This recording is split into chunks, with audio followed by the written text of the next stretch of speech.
Hey everybody, happy Monday. It's Alexis with Create Your Future. I am back as always with a new video. Today is going to be a part 2 of how to make your specific person yours, which is following the previous week, which was part 1 of that same title. All right. Before I jump in though to this client, this success story, so that you can use the manifesting tips, just a reminder that to book one-on-one coaching or one-on-one hypnosis, or my newest offering, which is one-on-one hypnosis affirmation session, all that info is in that handy dandy box below. Okay, so just a refresher, this is a client of mine that I talked about in my most recent video about how she manifested people in her reality to change, how she also manifested the new version of herself, and then she manifested the version of her specific person. Okay, so let's talk about this still, and let's kind of pick this apart, or let me pick it apart for you guys so that you can utilize it to your advantage and you can really understand that all she did was change her thoughts. So, and I think that this is a perfect time with what I see with my one-on-one sessions and my one-on-one clients about people getting caught up in manifesting tips, manifesting groups online, hearing a lot of information about how to create your reality. And I think I've noticed that a lot of my clients and a lot of people that like this client that I do first time sessions with are actually, you guys, not empowered and very overwhelmed. And I want to say too that social media and all the avenues that we have these days to access this enlightening information, to, read all the information about Neville, to learn how to recreate your reality, it's great. But remember, like, if you're feeling overwhelmed, if you're feeling kind of lost, if you're all over the place, like if that is your mental diet, if those are your internal feelings, then that's what you're creating. I want to say too, you guys, I am in a room that I just designed in our house, because I think if you've been watching the videos, I'm redoing our house, and I had this specially made after the birth of my son for our bedroom. So that's where I am. It's a total different background. But you guys, like, listen. Okay, if you're feeling overwhelmed, if you feel like you don't know where to focus, if you feel like you don't know what thoughts to think, right? We really, from the bottom of my heart, I want to encourage you to really coax yourself out and talk yourself out of that place.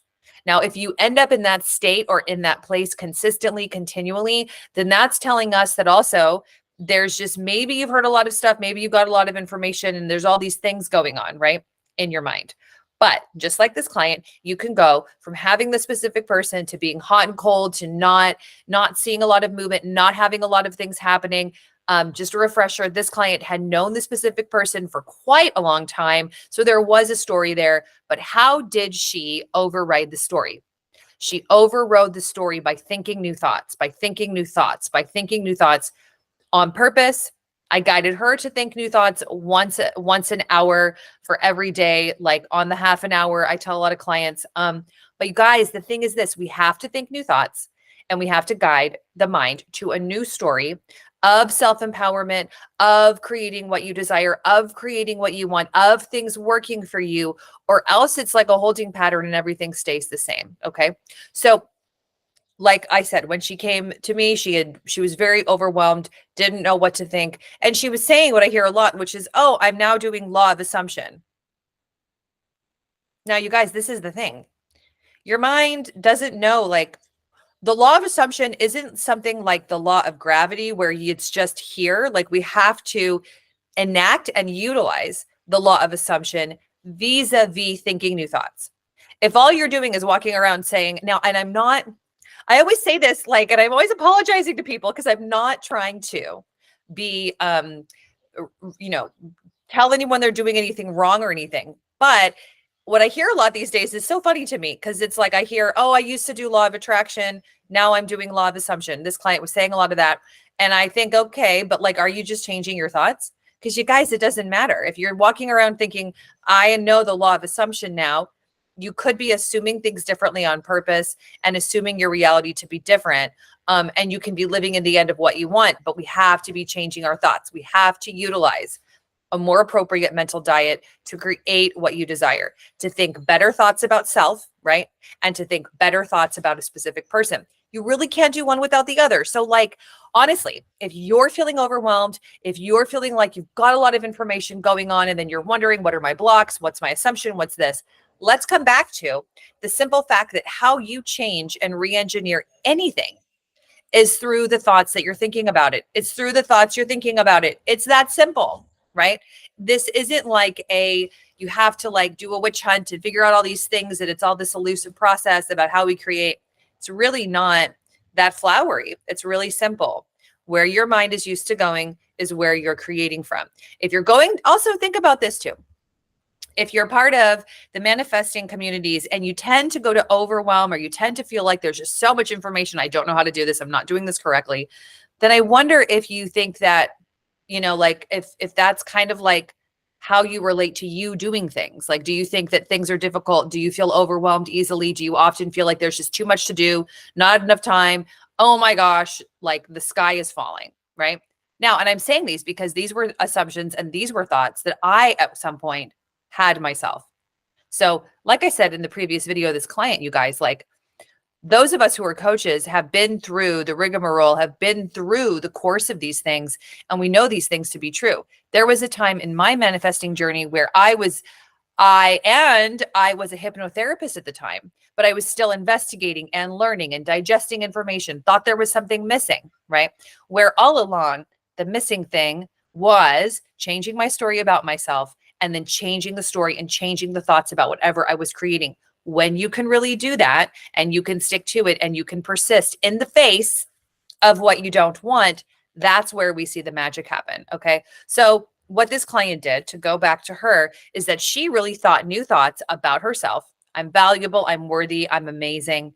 I am deserving of an easy, harmonious relationship in life. I can do this. I am empowered. I love myself and I am loved. Like, that's kind of an example of how her inner conversation with herself too. And I want to say that Neville Goddard talked a lot about inner conversations, and I have gotten asked this a lot over the years. The way that I view inner conversations is your conversation with you. And it might also be a conversation with a specific person or people in your reality, hearing people tell you things. Yes, but always the mental chatter, the mental diet, the dialogue you have within yourself. That's what we have to change. That's where the story of you is, right? So I want to say too, this client did have a tendency to have a story of abandonment and a story of rejection. That would come out more of abandonment, less of rejection actually, but I could identify it in what she was saying. So I said to her, okay, we have to really change this. And you can. Just because you've experienced abandonment in your childhood and or later, and rejection in your childhood and or later, it doesn't mean that that's who you are. It doesn't mean that that's set in stone. Nothing is, right? So you want to be really aware of when we're living in the end of rejection, living in the end of abandonment, changing it. And that means not giving meaning, not giving thought, and not wrapping things that happen to you in your physical reality into the story of that's what that is, right? Coming back to the thoughts, coming back to what you want, guiding the mind back to these things. So I want to say that too. She was able to override the story of rejection and abandonment by rewriting it and saying, I'm different now. I'm creating my reality. I'm creating my experience. Moving forwards, nothing means rejection to me. Moving forwards, nothing means abandonment to me. Nothing means those things because I choose to not look at it that way. And that was huge for her because she would get triggered by something that her specific person would do. And then it would automatically, like wildfire. And that's what I've seen with clients over the years, like wildfire, this abandonment, rejection thing. It's like it comes into us, right? It comes into people. It comes into your consciousness, your awareness, and all you feel are the feelings of abandonment, the feeling of rejection, which you have felt a lot if you got this as your story. Okay. So she guided herself to first, like I told her, be aware of when you are running the inner rejection story. Be aware of when you are running the inner abandonment story. Okay. And for those of you guys out there that have experienced this or are currently experiencing this, you know exactly what I mean. You know, when you're going into the old wound of abandonment, you know, when you're going into the old wound of rejection. And I said, we don't want to resist it. It's not that we want to do a bunch of affirmations and say a bunch of things. We don't want to resist it. We want to allow it to be part of the experience and then start to be saying, okay, I am releasing that. I'm letting that go. I'm letting that version go. I am now the version of me that is chosen, that is heard, that is seen, that is wanted, that is essentially stayed with, right? Because like her, if you have the abandonment wound that's still kind of like active within you, then we tend to label things as we're not seen, we're not heard, we're alone. And then for a lot of adults, that translates into the story of hyper independence, not wanting to be dependent on people, not wanting to expect things from people, not wanting to trust other people, not wanting to trust an SP, not wanting to expect the best, not wanting to believe the best, because in doing that, then there's the fear of the abandonment, you see, in any event. So these were things that she was working through. And I will say that she had a process. It wasn't a lengthy one. And you don't have to make your manifesting or the change of you a lengthy process, but it is, it's not to say that it's super challenging, but it does take dedication and persistence and consistency to override the old thinking and to give it new meaning, to think of it differently. And it does take bravery. Okay. I've always said that the clients I get to work with and all of us, like, you're so brave and so courageous for wanting to think differently. I mean, a lot of people just go through their life and they're kind of asleep. They're seeing things and things are, there's coincidences and things just happen. There's good for some and not good for others, right? But in this way, you're really creating that you're at the cause, you're at the creator place and space of your reality. And you guys, that takes a lot of guts. Okay. So let's really think of this week. Let's intend and let's decide that this week you are starting your week off from a place of being empowered, of being self-actualized, of being in your body, in your feelings, and knowing that you deserve the best, and that nothing means rejection, nothing means abandonment, because you are chosen, you deserve it, and you are valuable. All right. So, and I want to say too, like, these are things that I've implemented myself. And like I spoke about in my last video, now that Logan, my son, is a year old, I have had off and on, back and forth, one of the most challenging years of my life, coming into motherhood, coming into being a wife in a different way, coming into my marriage differently, and really coming into the version of me that I wanted to be differently, that I really hadn't anticipated would be so cataclysmic after having a child. I mean, you hear all these things before you become a parent, but the old wounds that I had wanted to come back in and try to run the show, and systematically, deliberately, I have rethought about all these things, reconditioned myself to think differently. So I'm just saying that today to know that we're all human. We're all here trying and wanting and desiring and manifesting to be the best versions of ourselves, myself included. Okay.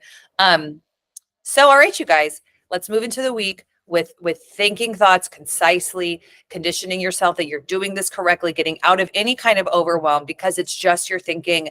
It's just your thoughts. It's just your thinking. It's just your thoughts. It is that simple, but it just takes diligence and persistence to stay on your mental diet, to think of things differently, to think of things with a new perspective, to give things new meaning, especially when you've given them the other meaning for so long. All right. So I'll leave you with that.